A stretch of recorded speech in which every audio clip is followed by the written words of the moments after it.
First at 4, water main setback. We'll tell you why a massive boil order will be in effect for longer than expected. Also, an emotional day in court. He was driving that Maserati that hit and killed a local mother. His breakdown in court and the judge's decision about his sentence. Paula. Hi, Karen. Northland Mall has its date with the wrecking ball, but what next? And Ben, it's a gorgeous day for demolition. Sure is, Paula. The sun's out after a frosty and even freezing start, but will our first snowflakes be just around the corner? Answers right now, First at 4. Live from downtown Detroit, Local 4 News First at 4 starts now. Good afternoon, everybody. I'm Karen Drew. First at 4, it is not the news a few 100,000 people are hoping to hear. We're tracking the water emergency in Oakland County this afternoon. The Great Lakes Water Authority says new sections of pipe have been installed at the water main break in Farmington Hills.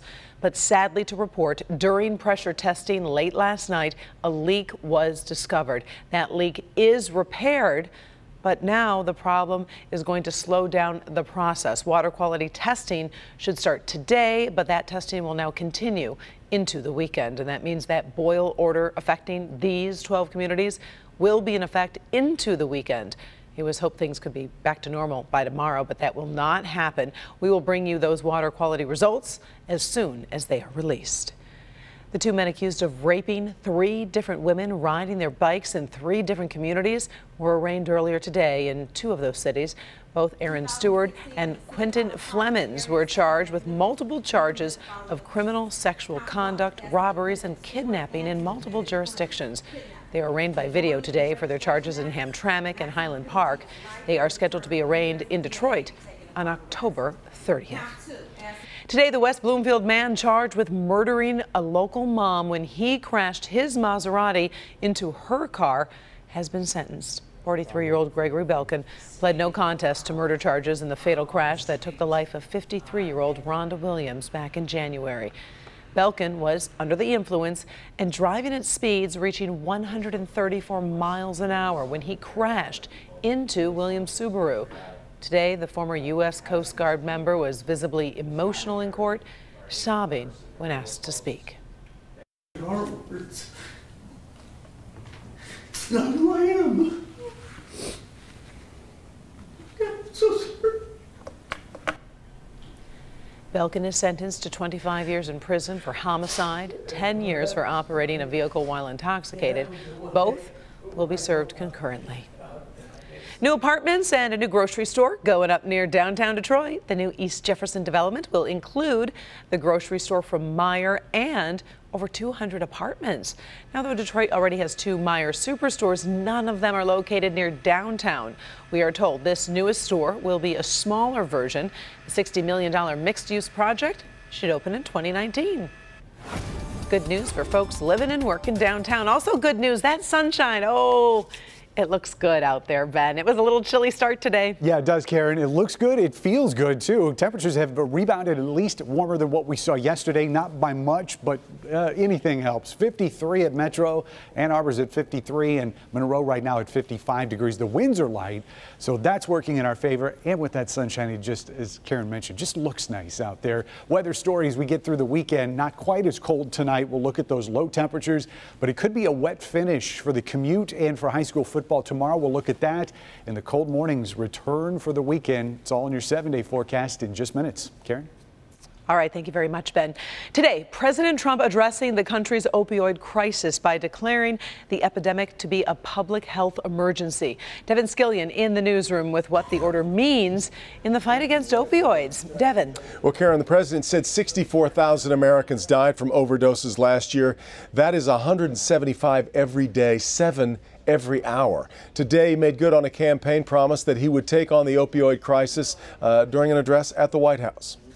President declared this a health emergency. This is an order that will last 90 days, although it can be renewed every 90 days until the president believes that it's no longer needed. The declaration alone does not, however, provide any additional money to combat the problem, but it does allow for existing grants to be redirected to better deal with the crisis. The president is also directing federal agencies to use all their resources to fight the epidemic, including focusing on providing improved treatment for addicts. We must confront the culture of drug abuse head-on to reduce demand for dangerous narcotics. Every person who buys illicit drugs here in America should know that they are risking their futures, their families, and even their lives. And every American should know that if they purchase illegal drugs, they are helping to finance some of the most violent, cruel, and ruthless organizations anywhere in the world. Now, the president also said he is going to address the flow of fentanyl coming in from China during his trip to China coming up in about 2 weeks. He says that'll be a top priority when he speaks with the Chinese president. Karen, back to you. All right. Thank you very much, Devin. Well, the president scored a big win on Capitol Hill today. The House passed a budget plan that sets the stage for tax reform. It was a very close situation with a vote of 216 to 212. The House passed the same budget passed by the Senate last week without any changes. Some Republicans had to get over their concerns about deficits, but the maneuver will stop Democrats from being able to block tax reform. The president and his party are hoping that passing a tax reform bill will give them their first big win of Trump's presidency. Retail Landmark is coming down in Southfield. This is the beginning of the demolition of the Northland Mall, starting with the Target store. Will this destruction clear a path for a huge new opportunity? Let's bring in Paula Tutman. She is live this afternoon with a look at the past as well as the future. Hi, Karen. So I'm in a restricted area. It is blocked off. They have security here. But I got to tell you, if you like watching stuff getting broken up, and I do, this has really been cool. They're making some pretty short work of this end of the Target building. Something very cool happened. I looked at my phone and it said I was at Northland Center Mall, gave me a map of indoors. Nothing's on it. Technology's already caught up with what's going on here. The beginning of the end for the Northland Mall complex in Southfield.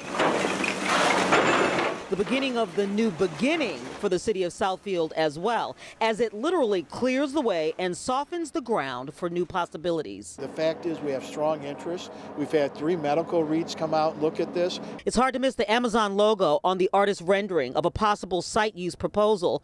Amazon needs access to 100 acres. This site is 125 acres. The geography is a dream when you consider proximity to Detroit, major freeways and infrastructure. And Southfield hopes this makes the city even more attractive as part of the regional submittal with Detroit. I think part of what they are looking for is that urban core. And from the urban core in Detroit, this site is 7 minutes away from the north end of the Q line. So we think this is a real asset and should be part of that play. But seeing Target as the bullseye for the wrecking crane is bittersweet. This was once the site of the future of retail, an outside mall in the 50s. Note the mix of stores. Oh yeah, and the cars. Are any of these still around? Oh my God, we still talk about them today. Winkleman's, Zweiback's, Alcove. All the ones that we grew up with. The campus was enclosed in the 70s as one of the first in the nation, prototypal of the mall and the indoor shopping experience. Lisa Hawkins remembers what it was like when she was a little girl. I lived at 8 Mile and Greenfield, so Northland was like my second home. And I remember having my first job here. I still remember when it was an open mall. It was gorgeous. It was a gathering place for teens, the way to get out of the winter elements for holiday shopping, a place to congregate. It was always crowded out here. It was a wonderful place. I look at it now and I'm kind of sad, but I still have the memories. Today it's date with destruction, bitter to those with a soft spot for history, sweet for those with an eye toward progress. And there's that great shot of big stuff getting broken up again, including that air conditioning unit getting ready to come down. Listen, this is a process. A city administrator tells me this is going to take a while. Even if Amazon does not choose this region, he believes he can get this area sold. It is prime property, and he says just be patient.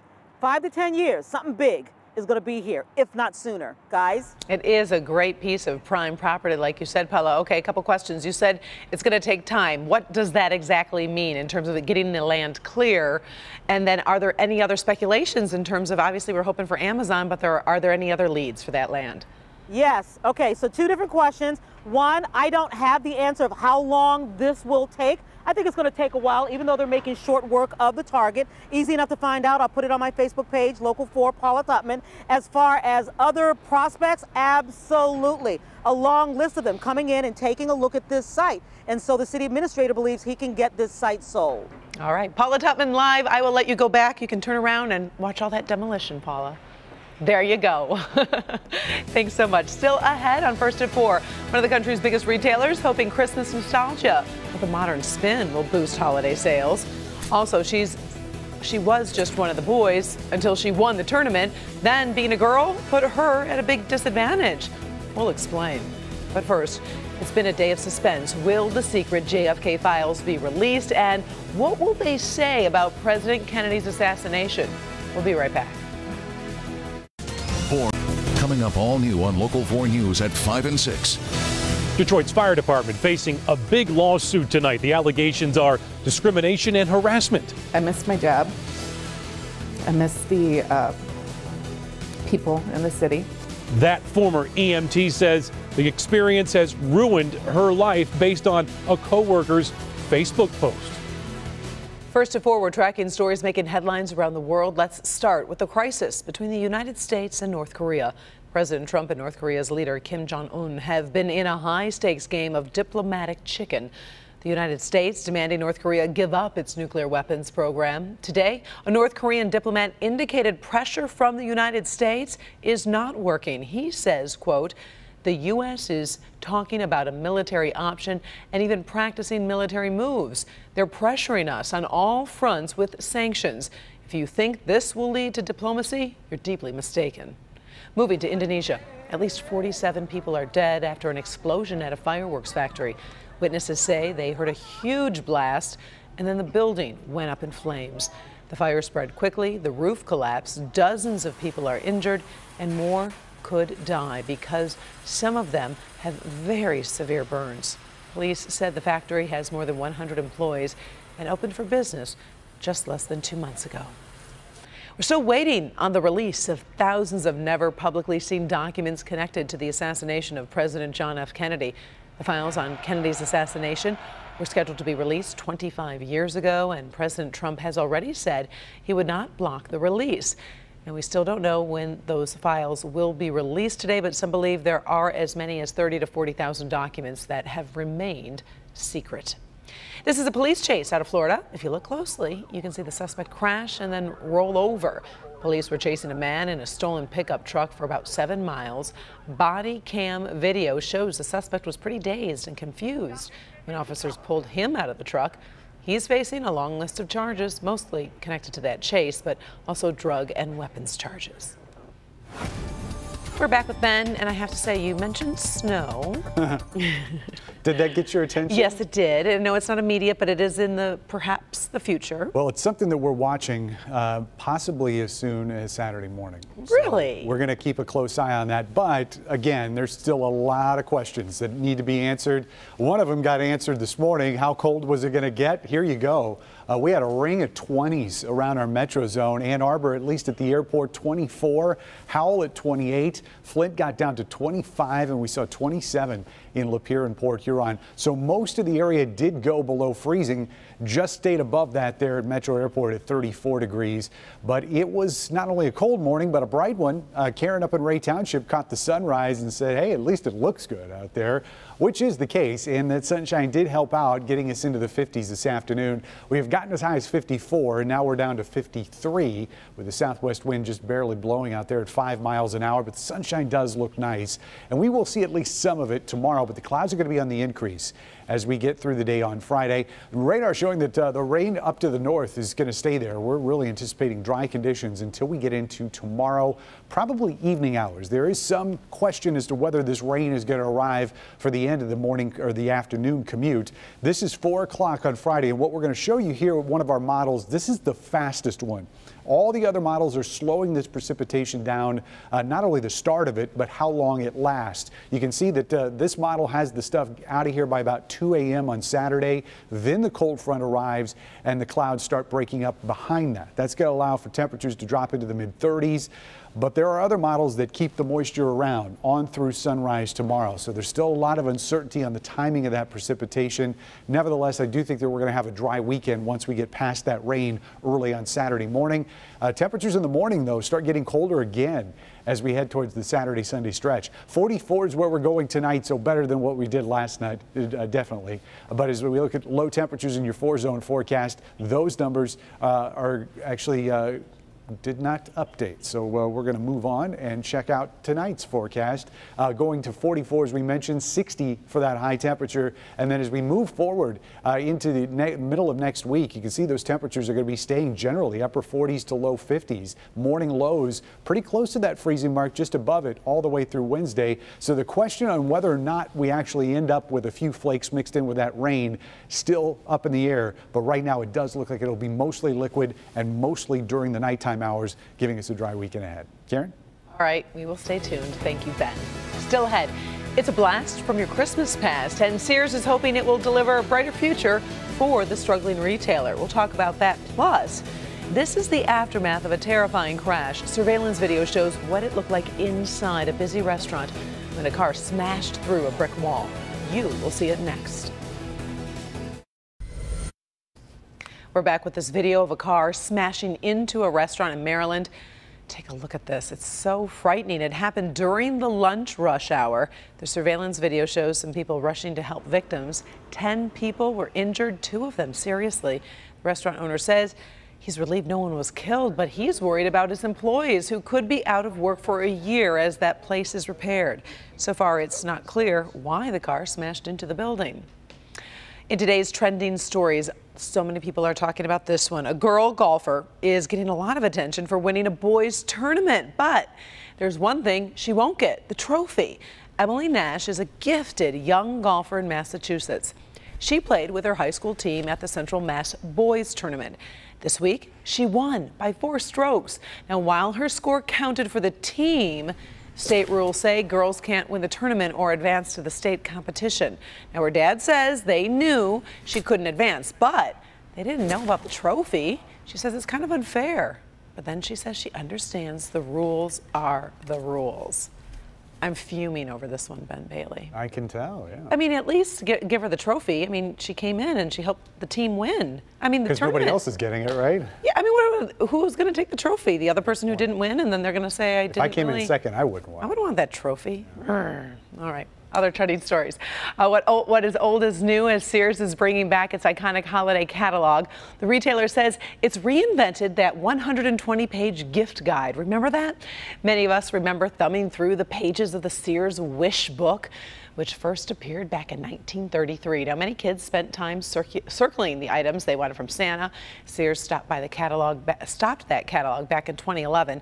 Of course, the new version will be printed on and online at Sears.com. So let the holiday browsing begin. I remember as a kid thinking, who wants all the stuff in the first 90 pages? Oh, really? The 30 pages of toys are the only important part. I remember sitting in my dad's chair just looking through it. Yeah. Oh, that was good. No, all right. Good memories. Right now, Americans are gearing up to celebrate Halloween. For one Ohio town, though, that means the annual pumpkin roll, which seems messy, but could be a lot of fun. Let's take a look. First, high school students smash hundreds of pumpkins on the main street. Once the street is covered with smushed pumpkin guts, well, it gets slippery, and people can slide down that hilly street and kind of do some pumpkin sledding. The pumpkin roll has been a tradition for nearly 50 years. There was one arrest, by the way. Public intoxication. Still ahead, a special bond between a 3-year-old boy and his local sheriff's office. The little boy did something very special. Wait until you see what he got in return. Don't wait. Now, before we get to our last story, we do have some good news about that boil order in Oakland County. It has been lifted in Rochester Hills and Oakland Township. Water tests came back clear. We'll have more tonight at 5. But again, some good news for those 2 communities. Yep, and a lot more to go. Yes. Finally, first at 4, the story of a special bond between a boy and his local sheriff's department. Earlier this year, 3-year-old Cohen stood for 2 hours as a procession honored a fallen deputy. The Floyd County Sheriff's Department was so moved. This is what they did for him. Look, they handed him the keys to his own mini police SUV. The new ride even has Deputy Cohen written on the windshield. After a driving lesson, Cohen took his new ride for a spin. I would have loved to seen his face when he got that. That's amazing. Very well deserved. He even has the hat and the uniform, and he's ready to rock. Cool kid. Thanks so much for joining us for First at 4. We are back in a half hour with a Local 4 News at 5. Inside Edition is next.